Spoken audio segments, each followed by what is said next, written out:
Hello, my name is Damon Friedman, co-founder and president of SOF Missions.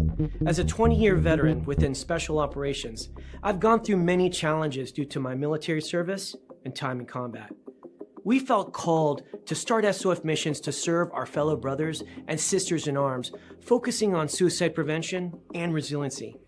Our mission at SOF Missions is to empower warriors to find purpose and be resilient. Since 2011, when we started the organization, almost 3 million men and women have deployed to Iraq and Afghanistan. Unfortunately, the scars of war take a toll on their psychological, physical, social, and spiritual health. Many veterans feel a sense of hopelessness and a loss of purpose when they return to civilian life. They feel isolated and alone, unable to reconnect. And in the greatest of tragedies, over 20 veterans lose all hope and take their own lives. Our goal at SOF Missions is to provide veterans the tools and resources so that they don't become a statistic. We offer a unique approach to combating veteran suicide through a whole health intradisciplinary model. The Be Resilient program is a 4-pillar methodology that addresses the areas of psychological, physical, social, and spiritual wellness. We provide care through 3 delivery methods: medical clinics, retreats, and educational training.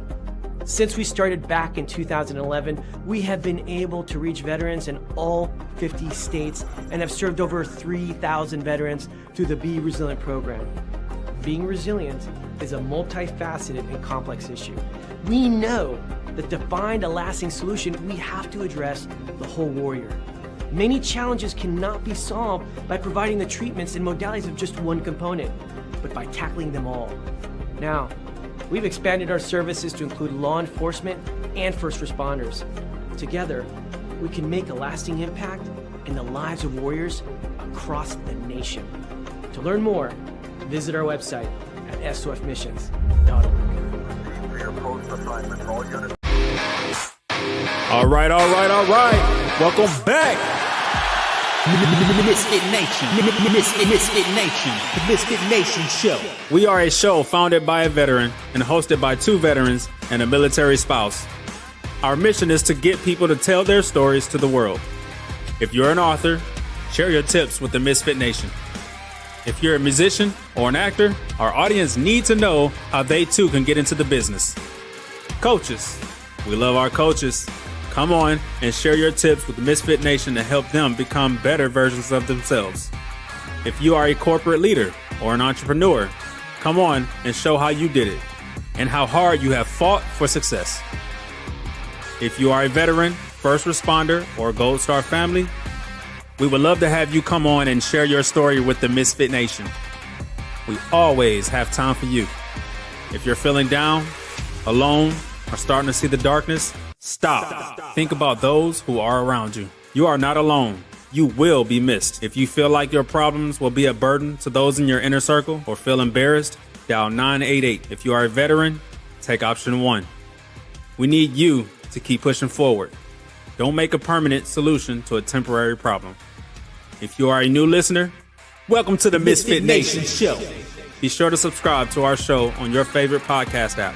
Also on our YouTube channel at @the_Misfit Nation. Subscribe and click the bell to keep you up to date on our latest episodes and all of our news. You can also find us on Heroes Media Group and About Face Radio. Now, let's get to the show!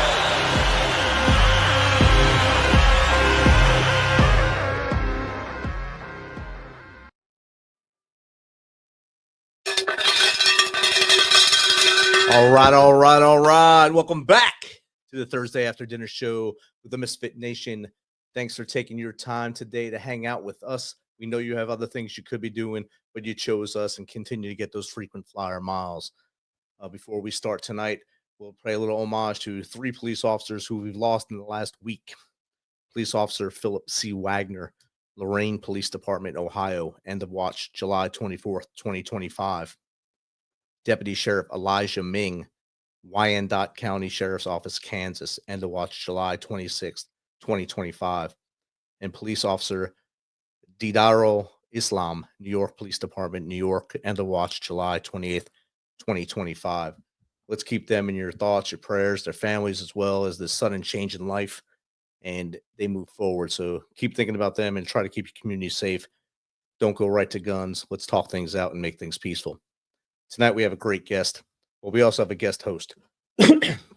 He's a senior in high school, and I'm going to bring him in here. He's going to do a quick introduction of himself, and then we'll introduce our guest. So, Chris, welcome to the Misfit Nation, brother. Hello, I am Chris Vector, and I'm basically trying to get into the United States Air Force Academy.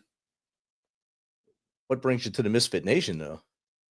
I'm basically here to kind of learn what I should do to get into the Air Force Academy and improve my Air Force Academy essay.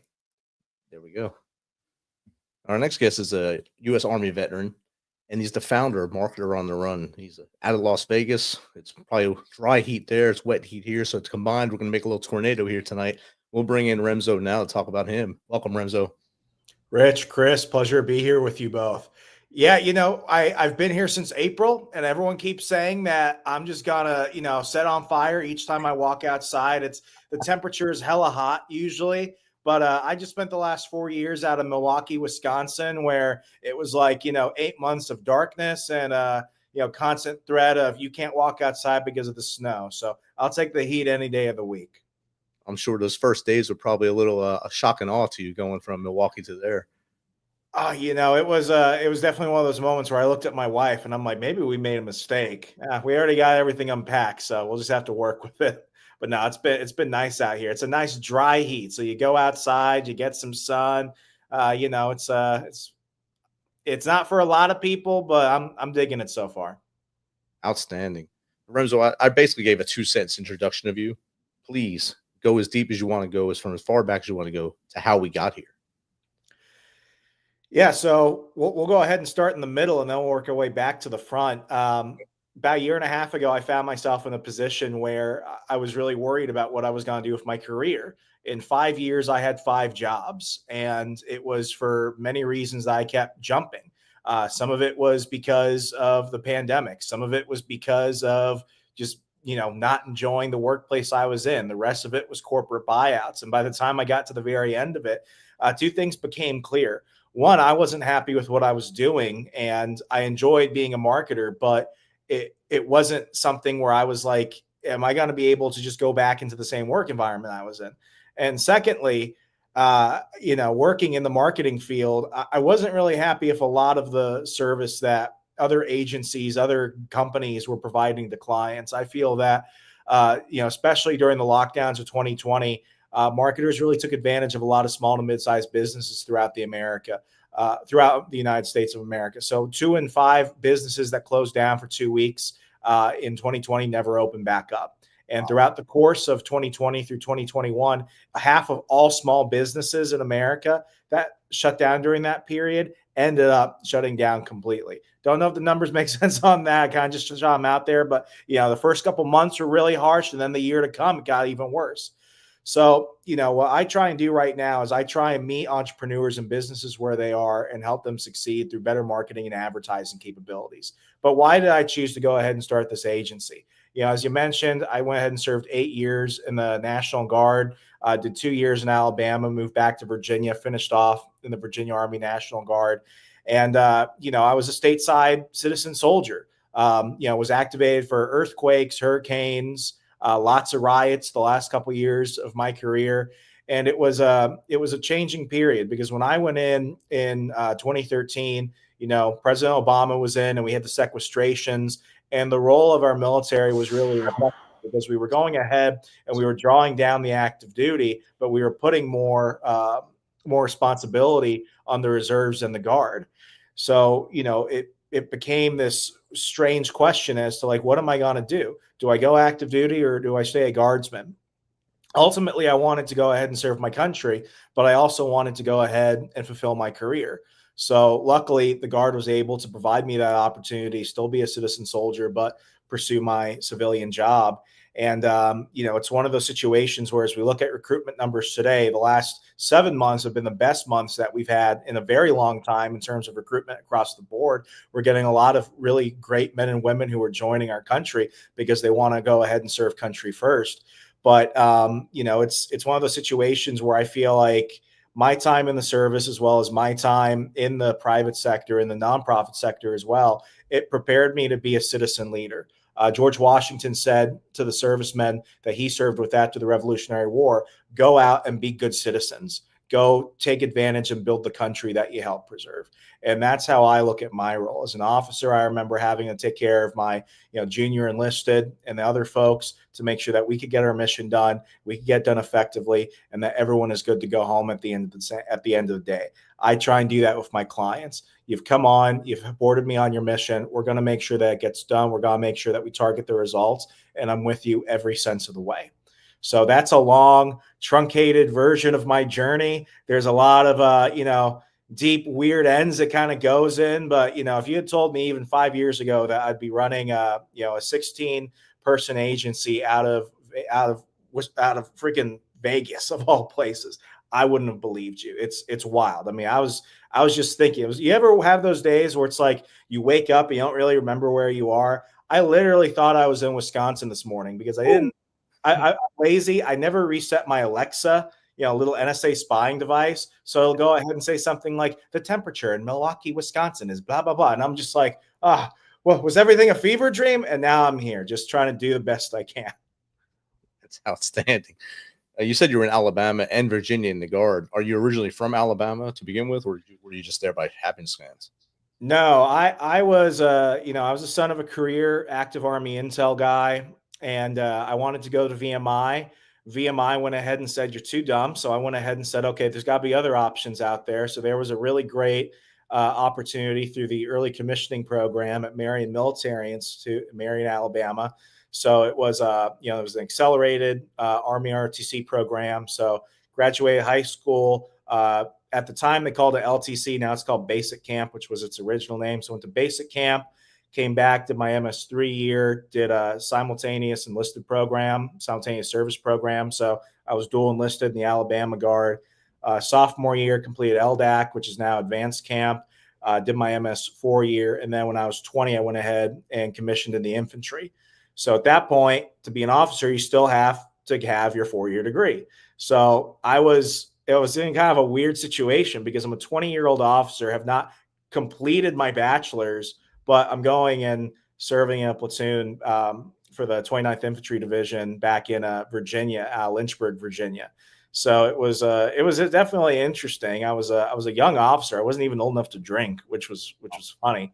But it was a good time. So served from 2015 through January of 2021. I got out the day that my unit was sent to the Capitol in mid-January of 2021.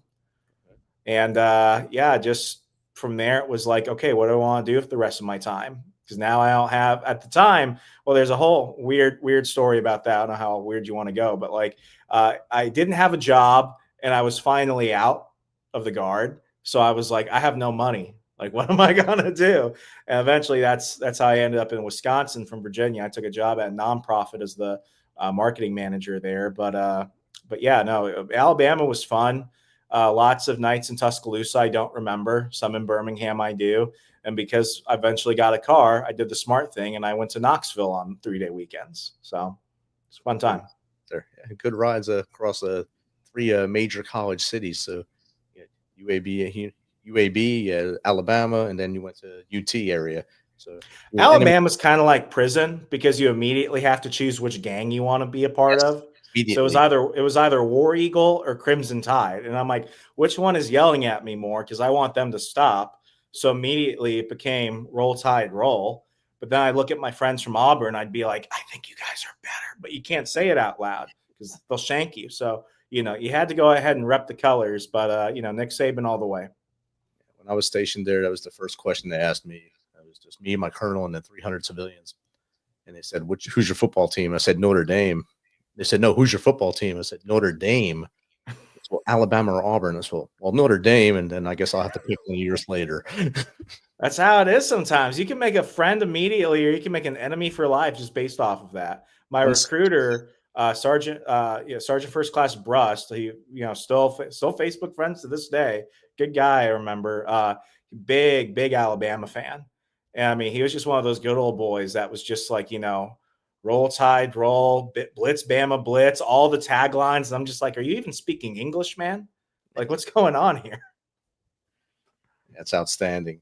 Then you start. What gave you the idea to become a marketing business entrepreneur? Because that's a big curve from being an infantry officer and then working as basically an executive director for the nonprofit in Wisconsin, and then moving out now here in a better weather area, I guess, drier weather area, but it's a little better. I quickly realized that when you're young, you don't really think about things like how you want to pay bills or how you're going to be able to keep things going. So, like I was making pretty good money for a college kid because I got my ROTC stipend, and then you go ahead and you get paid for your drill time.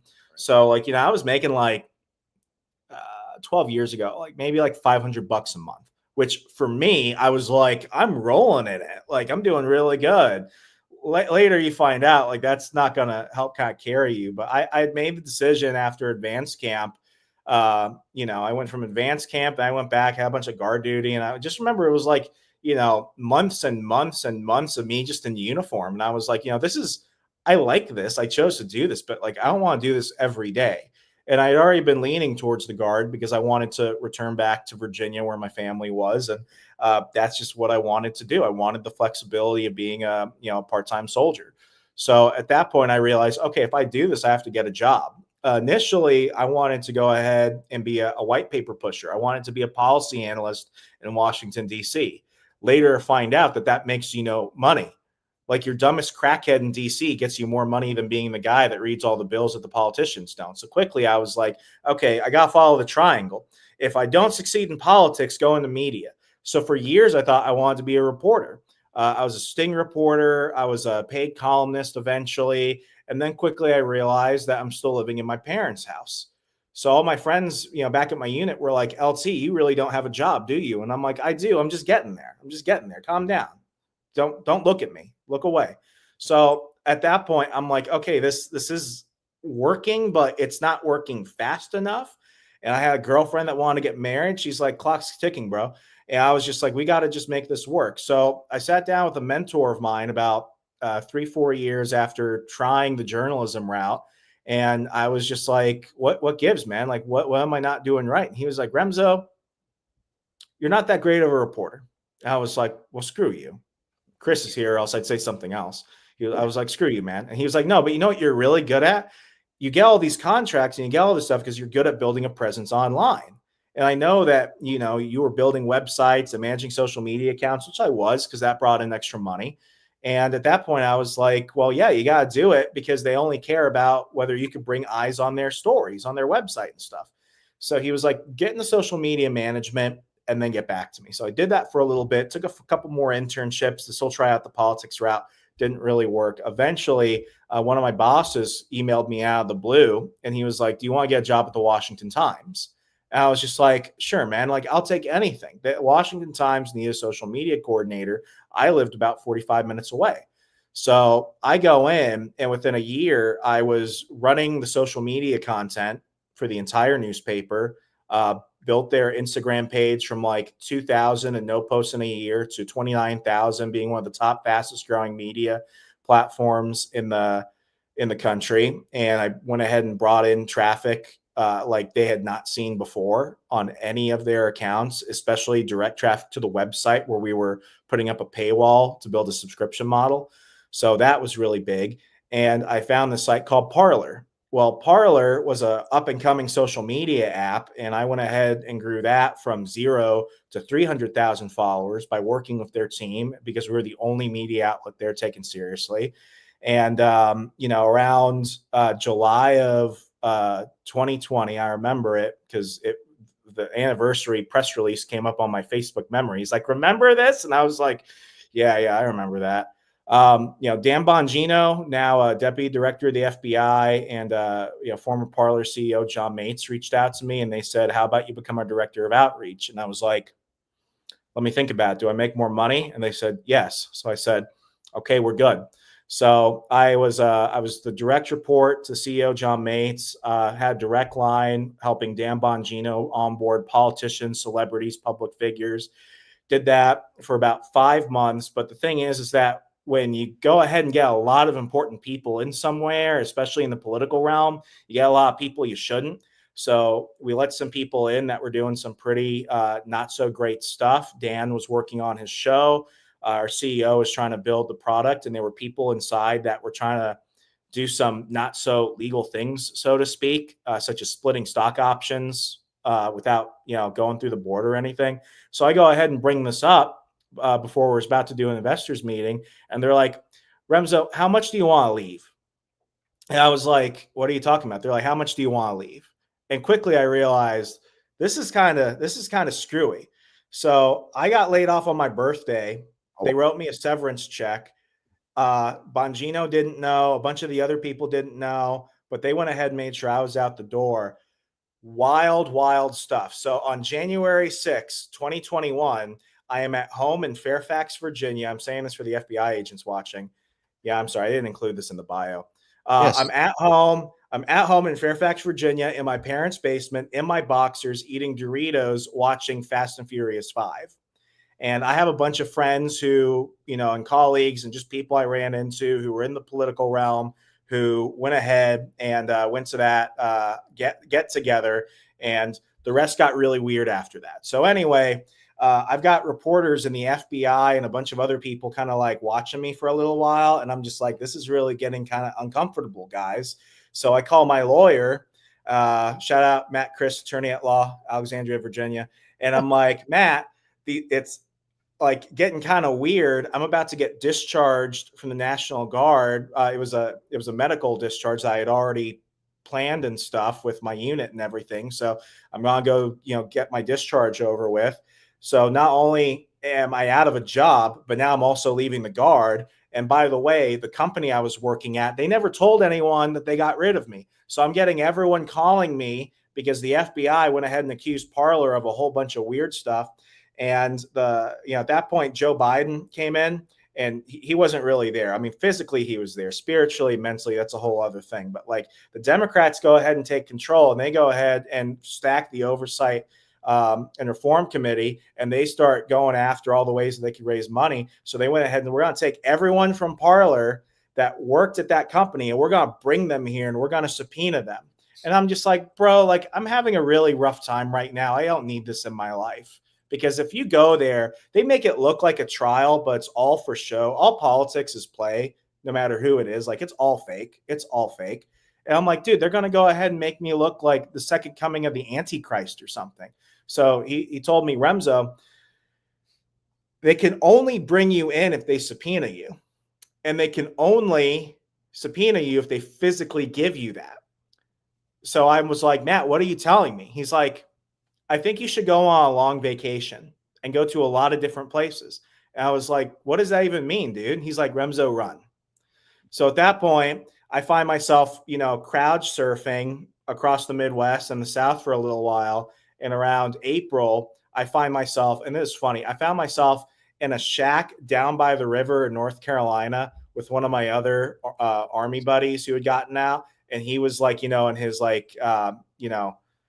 Timothy McVeigh era with the beard and all his conspiracy. So I'm just like, what is my life dealing with right now? Like, what's going on? To answer your question, I was moonlighting because one of the people I met through Parler was Ben Stein from Ferris Bueller's Day Off. Chris, there's a movie called Ferris Bueller's Day Off. You should watch it. Anyway, so Ben was really good to me. He kept me afloat by paying me to run his newsletter and going on his podcast. So I went ahead and worked with Ben Stein for 3 years. During that time, though, all my friends from the Washington Times who got screwed over because the Washington Times took the PPE loans, but then they cut employee salaries, but they didn't tell them that they had the money to do it. So they're all leaving for Fox Digital, and they're, watching what happened to me. And they're like, Remso is one of the best marketers we ever worked with. He was always so good to us. So they went ahead and helped me get a job at a nonprofit in Wisconsin. And I'm like, is Wisconsin far away from DC? It is. So I took a job in Milwaukee. I did that for a year. And then I left that to go work remotely again for a digital publication company. And while I'm still doing this, I'm still taking on some clients because people know me from writing for Ben Stein.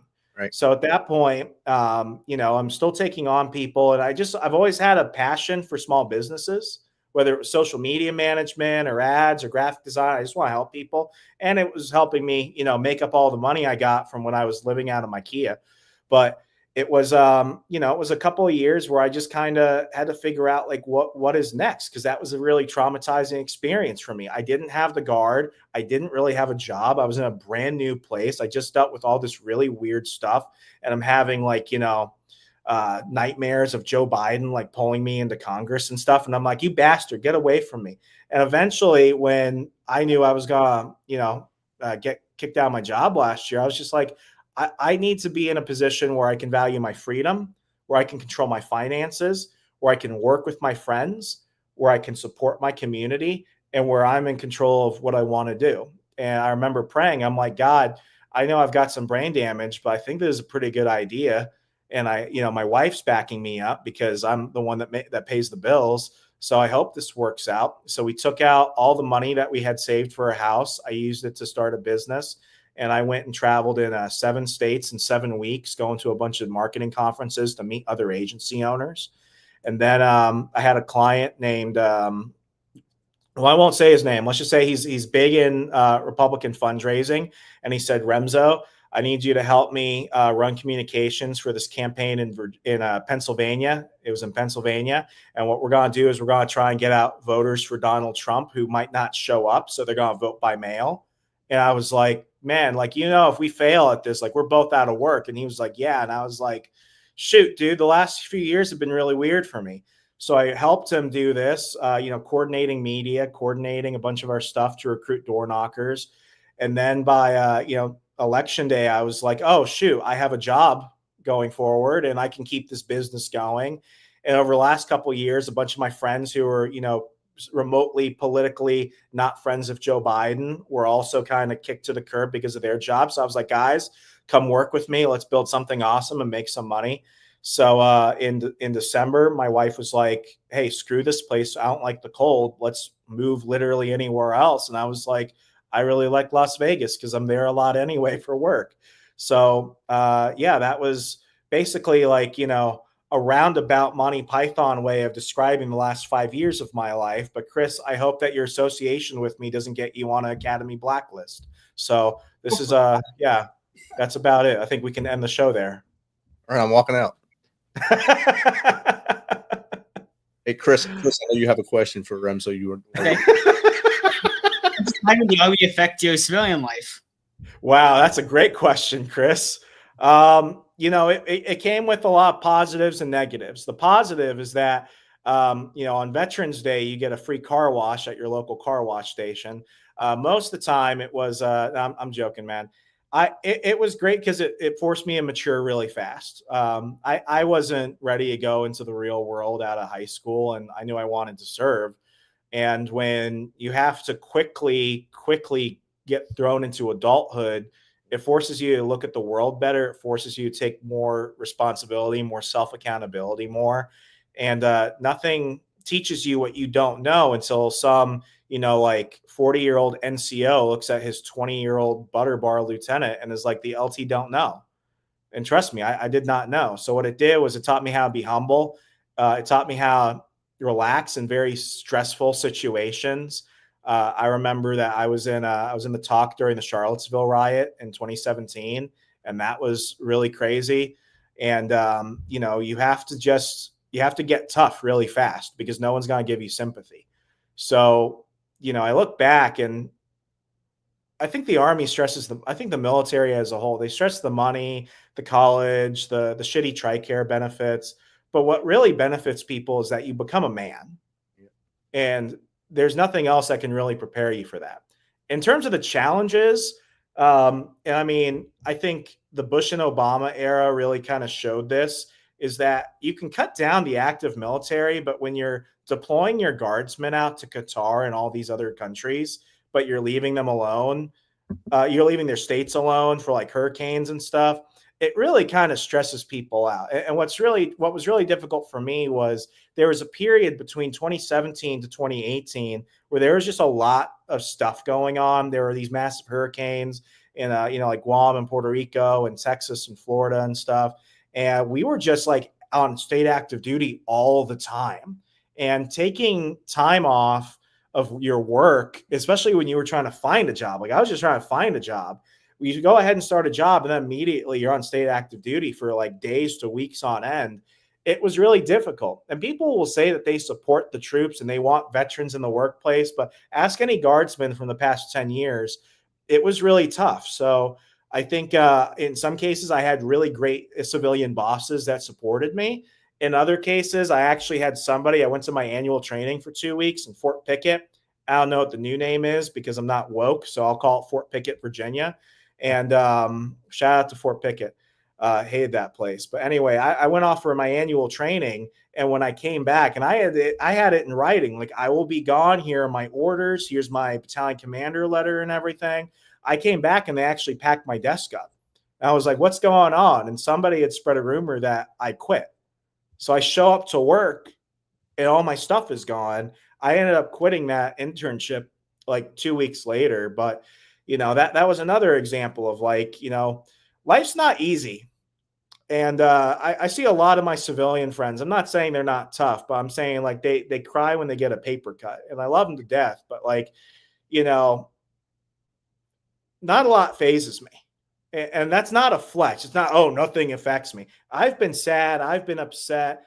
I felt like a victim. But at the end of the day, I have to show up and pay the bills.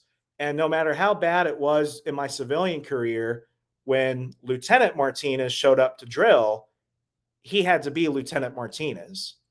And he had to fill out the op orders, and he had to get the S3 slide set up, even though they change it always right before you have to present to the company commander.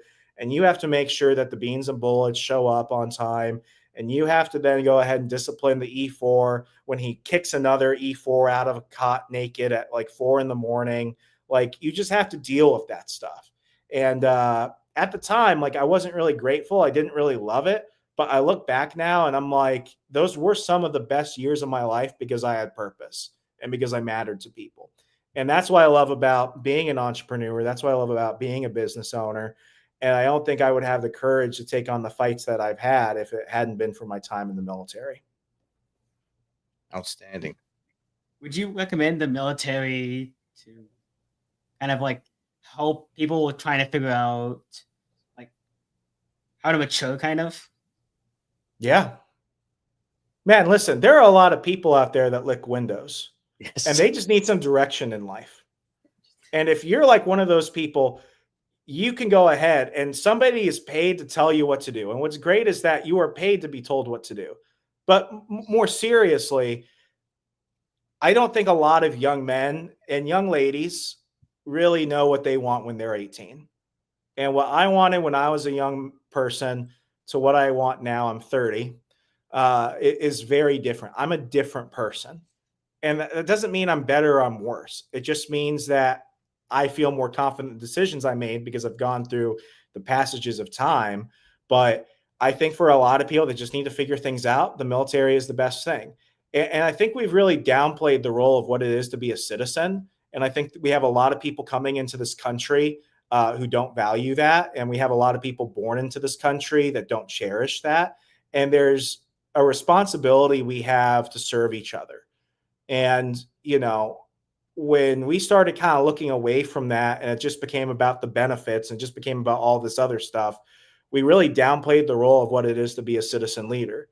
And it doesn't matter whether you were, the guy in the kitchen, like, getting the DFAC ready, or whether you were a ranger, like you're all a citizen soldier, you're a servant leader.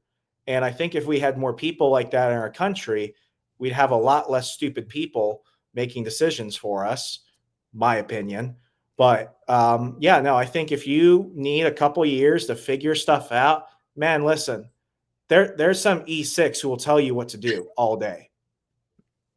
He'll learn you. So yeah, They will learn you quickly. They will learn you quickly.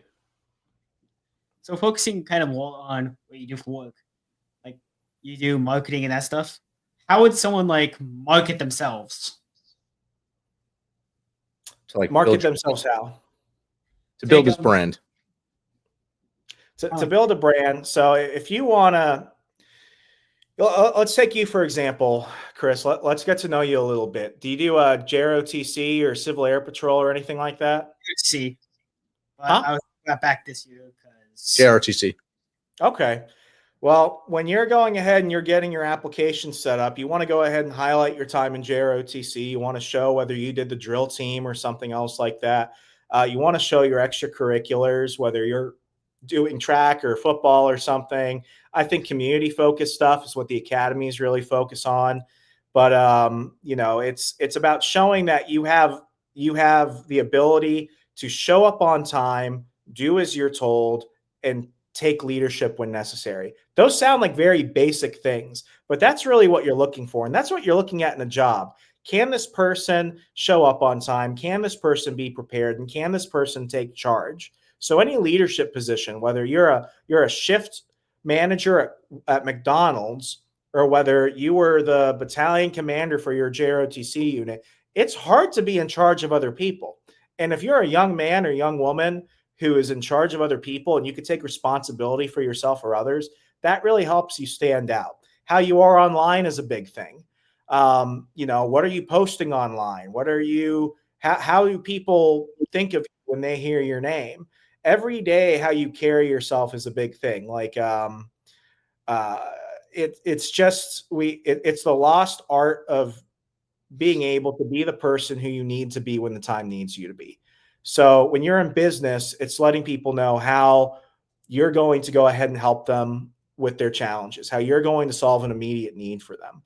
And how you share that is through talking about the people that have helped you and having them go ahead and give you testimonials. So that's a very vague and general way. I tried to really try and tie it to like an individual, a young person trying to come up.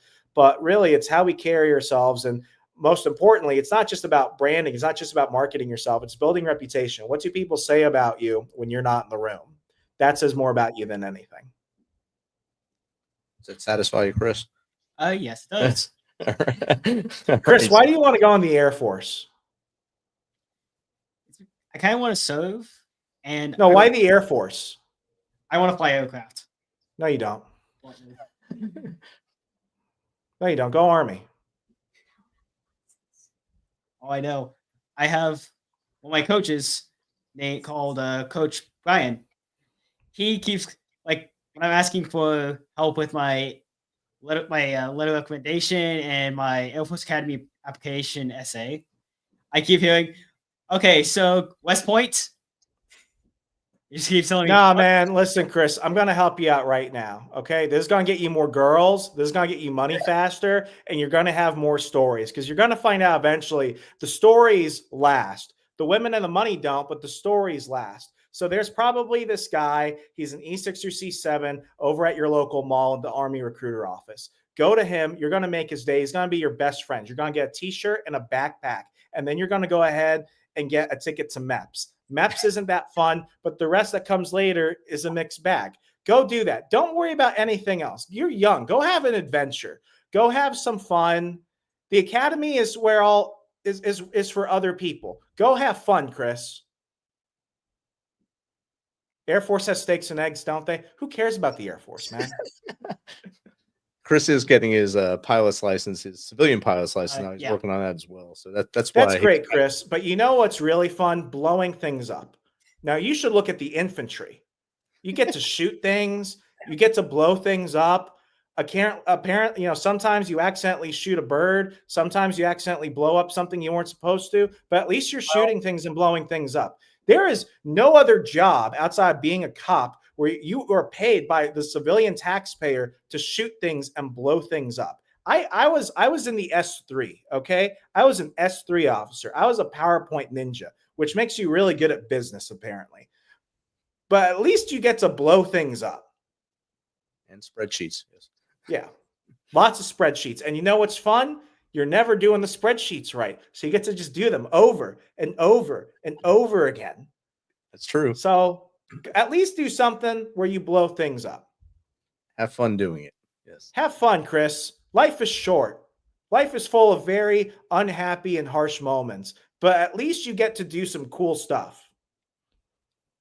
Definitely. I'm not really selling it, am I, Rich?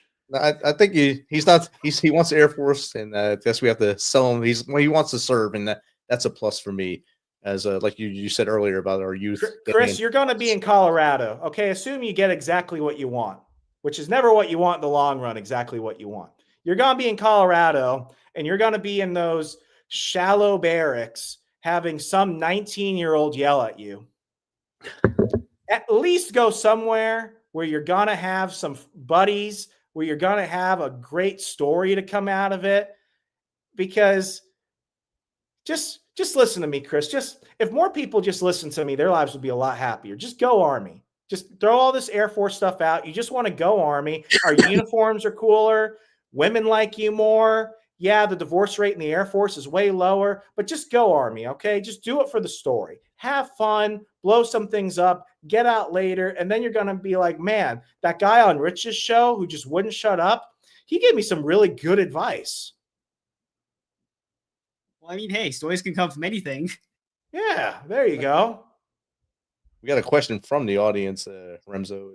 This one is from Alex the Great. How has your military and professional background shaped your business mindset? Thanks, Alex the Great. I've never met this guy, but I'm really happy that he sent this question. I just come out of a very difficult 5-year period in my life, as I mentioned.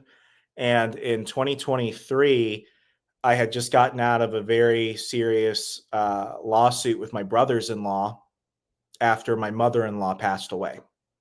So not only was the company that I was working at getting bought out by another company, but all the money that I had earned working for like Ben Stein and all these really cool businesses and stuff when I was side hustling, working like 60 hours a week, all that went away. And I was married, living in a 1-bedroom apartment outside of Milwaukee, Wisconsin. And when I eventually started forming my LLC, so at least for tax purposes, I could finally get this money coming out, so I'm not juggling a bunch of 1099 forms during tax season, I was still looking for jobs. Now, AI and all these other things and just issues with the economy because of Joe Biden, it was just not a great period. So I started my agency really full on, even during the first couple months with my hand behind my back, waiting for some other job to come pick me up. But very quickly, I realized that I have no option except the one right in front of me. In the military, as an officer, as a leader, no matter what your rank is, no matter what service you're in, except the Space Force, because they suck and no one knows what they do. You don't get to just say, I don't want to do this. You don't get to quit. You don't get to give up. There's only the way through. The obstacle in the way is the way. And I quickly realized that I had no option other than this has to succeed. So I just put all my effort into it. And I tell this to entrepreneurs all the time. You don't know what you're capable of until you have no good options in front of you. The entire time I was going through that period, I kept going back to moments of real success and real failure during my time as an officer. Because any soldier who's been around long enough will tell you that they really do really well sometimes, and then sometimes they really screw up. And it was those moments that really kept me moving, because when I was in uniform, failure was never the option. Losing was never the option. Whether you fail or whether you lose or whether you don't succeed at something, those are just the outcomes. But you can't go into it with your hand behind your back wondering if someone's going to come save you. Sometimes you're just out there by yourself. And I'll share one story from one of my first clients named Jason Stapleton. He used to do a podcast called the Jason Stapleton Program, big, entrepreneur coach and stuff like that now. big copywriter. So I was writing copy for his website and sales copy and blogs and stuff like that. And Jason came from a broken home, single mother living in Kansas City, joined Marine Corps with MARSOC, got out of the Marine Corps right around 9/11, became a Blackwater contractor. And he told me around the time that he knew he wanted to get out of being a door kicking Blackwater guy, that he was in Baghdad and he was staying at one of like Saddam's guest homes inside of the green zone, and that was designated for Blackwater. And what Jason was doing was he was on one of those supply convoys going between Taji and Baghdad just every night, over and over and over again. And he would do it all night, and then he'd get the day off, and then go back and work at night. So they worked on shifts. And there was this one guy who had just joined Blackwater, and he was just kind of weird. And you're going to meet a lot of weird people in the military. Not as many in the Air Force. All the weirdos are in the Army, but you'll meet them. But the guy was just kind of weird, and he's eating cereal, and Jason comes down, and Jason got an interest in politics. He starts watching the news, and he's asking this guy a bunch of questions. What do you think about this? What are your thoughts on that? Just trying to make conversation with the guy. And the guy is just not really paying attention, doesn't really want to talk. And Jason is like, hey, man, do you care about any of the stuff going on in the world? And the guy slams his spoon on the counter, and he says, hey, man, I don't care what happens. I don't care who's in charge. I don't care what the world is coming to. I'm a winner, and I'm going to survive, and I'm going to be okay. And they went right back to eating his cereal. And Jason at the time was like, that guy's crazy. Later, they realized that there was actually a lot of wisdom in that. When he told me that story, my thought was, that dude is crazy. And then many years later, I'm the crazy guy starting a marketing business during the worst year for marketers post-COVID, thinking, I don't care how much money I'm losing. I don't care how many friends don't help me. I don't care how many clients that I lose because they're going out and collecting other bids from people. I don't care how many people tell me I can't do this. I'm a winner. I'm going to win. Did I believe that every day? Not really. But I told it to myself like I was a psychopath, because when you have no options, you figure it out. And when you lead with the mentality that you're not going to lose because you refuse to, what's the worst thing that can happen? You go back and get another job doing something else. Yep. Luckily, things worked out. Luckily, I believe I had God on my side. Luckily, I took on the right fights. I made the right decisions. And I do not believe that I could have done that had I not gone back to the harshest days I had as an officer. So to answer your question, full circle, it made me a better person. It made me a tougher person. I don't lose. I don't give up. I fight and I win. There you go. Outstanding. Alex the Great. I hope that answers your question. And you talked about the podcaster there. A lot of us are podcasters. A lot of veterans are now podcasters out there. How do we market ourselves a lot better to get more reach out there? One is you stay consistent. You don't stop, which is what you're great at, Rich. Keep doing exactly what you're doing. I wouldn't change anything. The big question that I always ask people is like, and there is no wrong answer. I want to preface this. Sometimes people are like, oh, there's a right and a wrong answer. There isn't a right or wrong answer. There's only the right or wrong answer for you. You have a lot of people that treat this stuff as a hobby, and then you have people that treat this as a job. And if you treat it as a hobby, you will get hobby results. If you treat it as an extra job, you will get job results. What I tell people was that I never made any money doing podcasting. However, every employer I ever had was a former podcast guest. When I wrote my book in 2018, I marketed it directly to my podcast audience. My book became a bestseller. It was endorsed by Ben Shapiro at the Daily Wire. Got a whole bunch of people to, leave remarks on the first page. Dallas Jenkins from the Chosen series, following the life of Christ and the disciples, endorsed my first book. Didn't make any money off the podcast, made money off the book. And Ben Stein was he was a Parler client who became a guest on my podcast, later became a customer of mine and a good friend for many years. So, I treated my podcast like it was the way I marketed myself, Chris, to answer your question a little bit more earlier. I marketed myself as a marketer, as a copywriter, and as a guy who knows about this stuff through my podcast. And I treated it seriously. I invested in the graphics when I didn't have cash. I invested in the music. I paid for advertisements. If you want it to be a fun hobby, that's great. Do that. If you want it to be something that can help grow you personally and professionally, treat it seriously. Because when you treat it good, it will treat you good. Outstanding. Chris, do you have any more questions? I do not. You sure? Hey, Remso, Christian, do you want to go Army now? he still has Air Force floating around his head. I can see it. I see go blue. The Air Force doesn't love you. Okay. The Air Force doesn't love you. The Army loves you. The Army is the only thing that will love you forever. That's just it. He has the Screaming Eagle right over his shoulder there, so he'll see it on the way out and he'll pat it on the way out, just like play like a champion today for Notre Dame. You'll hit the Air Force line on the way out. So Remso, as we hit the 50-minute mark here, we like to ask our guests two main questions. One, what's the best way to get in contact with you if any of my audience wants to have you on their shows, or if they just want to pick your brain a little? Rich, and I just want to say thank you for the time and thank you for letting me rant sometimes. I know I sound like a madman when I don't stop, but everything comes from a very good place. And I believe what you're doing to help empower the veterans community is extremely commendable and honorable as a veteran yourself. And I just want to say that, I'm praying for your continued success, sir. So thank you for that. For me, go ahead and follow me on X at Hey Remso. I'm the only Remso there. And if you want to learn more about what my agency does and how we can help you in any stage of your business development, your nonprofit life, your startup, phase and all that stuff, go ahead and check us out, marketerontherun.com. Awesome. And the website is in the chat. It's been in the chat about 3 times now. Just put the Twitter handle in there. And as we get to the hot seat questions for you, Remso.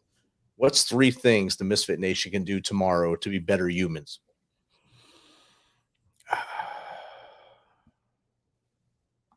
Man, you got me. Well, 3 things. The first thing is get up and immediately go look at yourself in the mirror and just breathe for a little bit. That sounds really weird, but I was really depressed in 2021 because my Army career was over and it was over prematurely. I wanted to serve longer, but I couldn't.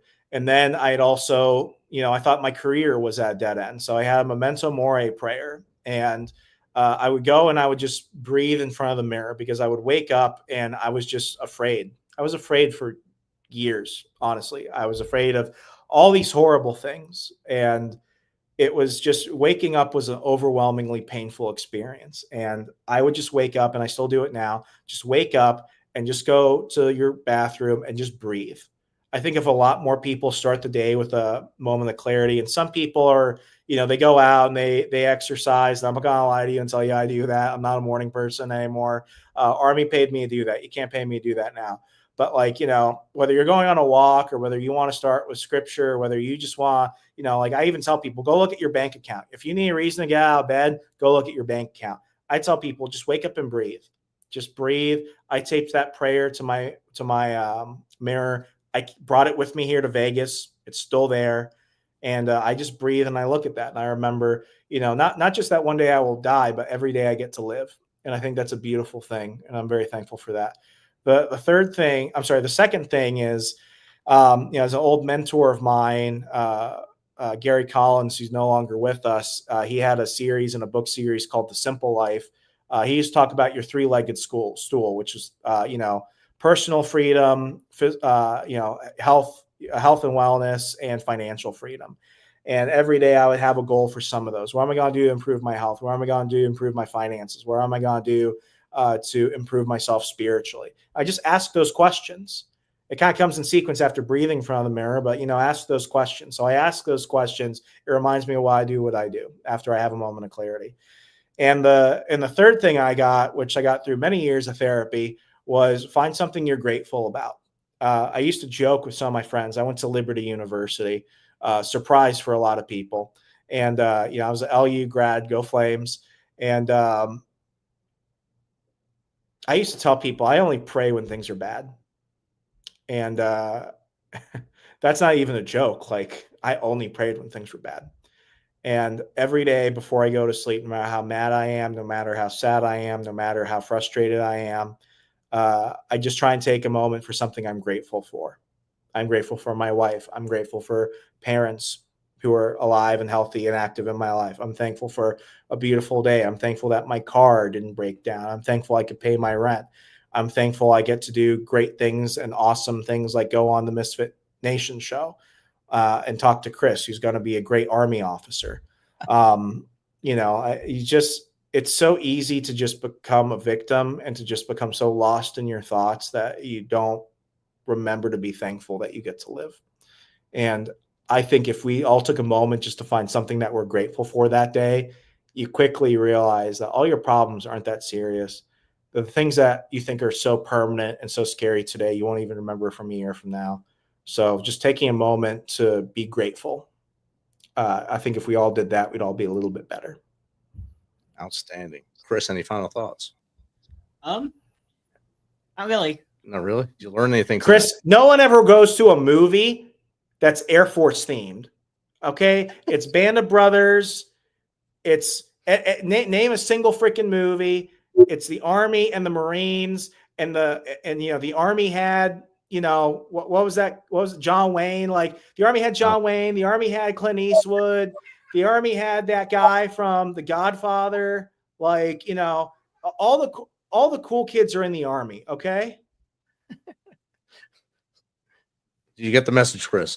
Yes. Yes, he gets the message. Listen, man, women might think that Air Force blues are cooler, but they go home with the guys in green at the end of the day, okay? That's just the truth. I know no one's going to say it because we live in a proper and civilized society, but it's Army, okay? Army is where the cool kids go. So just make the right decision. Just go to your recruiter. It's a lot easier. You don't even have to fill out paperwork. Well, I mean, you do at the beginning. You barely have to read. If you can read, you're great. If you can't read, the Marine Corps is right next door. Just go Army, okay? I'm making it simple for you. I think it's all in his head right now. You're in his head, Remso. Thanks for doing that for him and clouding him up. And again, Remso, thank you for hanging out with us. Rich. I try. Thank you. It's not hard. I see that. Thanks for hanging out tonight, and thanks for sharing your story with us on the Misfit Nation. It's been outstanding. Thank you, Rich. Thank you, Chris. Go Army. Beat Navy. Here we go. Beat Navy. Misfit My Nation. wife is a Navy brat. Do you know how awkward Army Navy games are now? That'd be awesome. We got to watch it in 2 separate rooms. And then she walks in and she's like, "So who won the game?" And I'm like, "Get out." Obviously, you know. Obviously. You wouldn't come in here if you lost. But yeah, it's just how they are. Misfit Nation, thanks for taking some of your Thursday tonight to hang out with us. Remember, a day with you tomorrow is better than a day without. Keep pushing forward and stay in the light. Until next time, we'll see you Sunday. Have a great day. Have a great night.